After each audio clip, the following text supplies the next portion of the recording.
Well, hello and welcome to my first video news of 2023 and a happy new year to you. I hope you all had a very restful Christmas and New Year break. Well, I returned to work last week. I couldn't quite get my head into gear to record my video news for you last week. I always really struggle after the Christmas break. It's the one time that my business does really quieten down. So even normally when I have a break in the summer or if I go skiing in the winter, etc., the property world still keeps going and I'm a bit of a workaholic, so I check my emails every day. But Christmas is the one time when I do wind down, so it always takes a little bit longer to get back into it. But this week I feel fully back into it. The market is off again. So very quiet in the autumn market last year, very, very quiet in December. And we were kind of holding our breath to see what happens. And yesterday, today is Tuesday, yesterday, Monday, it felt like a pandemic Monday. I was dealing with 5 offers. I had lots of sellers who had taken their property off the market come back to me and say, can we get going again? We've now found. And lots of viewings. Our viewings diary for Saturday, this is on Tuesday, is already full. So I've got to get somebody else in to help, and I might be doing viewings as well. And yeah, I've got lots of valuations in this week. So it's feeling like it's really, really pressing on. Of course, Bank of England raised interest rates at the back end of last year, but that didn't really affect the mortgages. So base rate now stands at 3.5%, but that didn't feed into the mortgages because the banks had already priced that in. And I think people are now getting used to this new mortgage rate environment. And as we are seeing time and time again, buying a property is about so much more than an investment or making money. So the ones who tend to be nervous about moving in this market is anybody who's sat on cash or hasn't yet bought. They are worried about buying a property high and losing money. But the reality is if you're going to be there more than 1 year, you'll be okay. If you can afford it, if you can see yourself living there over the medium term, 3 to 5 years, you're going to be all right. And it's very difficult to make money in property from a property downturn because you're simply then trying to take advantage of a forced sale. Many sellers simply wait out a property downturn until the market picks up, and that's what we're seeing. So what am I seeing at the moment?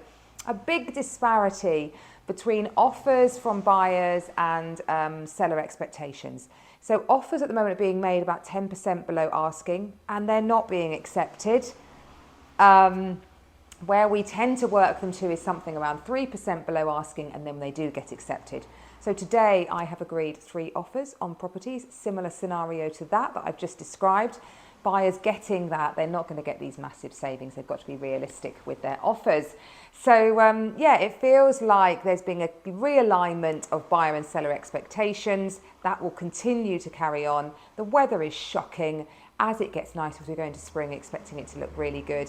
Rental market buoyant as well. Rental prices up a whopping 14.6% rental growth in the capital year on year in London. So that's amazing. And we're seeing that feeding through to our rental stock as well, which is also doing very, very well. So the market generally looking good. And I will continue to update you and keep you posted with all the news. Of course, Rishi came out with his 5 pledges this week of what he wants to address. One of them, inflation, he wants to halve it. That means he needs to get down to about 5%. That was going to happen anyway. It was that big energy cap rise that went in April of last year that caused basically energy prices went up by 73%. That caused a lot of the inflation. That's working its way through. Inflation will drop anyway. That's not a great pledge to make, but it's good that he's not forgetting it. So let's watch inflation calm. Let's see what happens with property prices. Let's continue to buy and sell lots of properties in and around Tunbridge Wells and help people with their property plans and dreams. And I'll keep you posted. Just so you know, Rightmove have launched a really good thing. Rightmove versus Now, it's called. So what they have asked is for you to find the picture of your property when you bought it and then take exactly the same shot of the work you've done to it now. It's really interesting, actually, a little bit before and after shot. People love that, don't they? So head on over to the Rightmove site to watch that.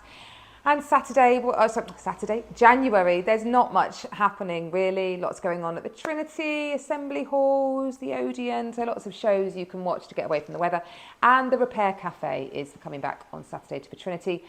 It's amazing, wonderful charitable initiative where you can get your old items repaired for a donation to a charity, and always great to reuse as we try to watch the planet. So look out for details for that on the usual What's On sites. I hope you have a great week. I really look forward to seeing you next week. I'm going to tell you about lots of properties we've got going to market. But anyone to chat through anything with in the meantime, do please give me a call.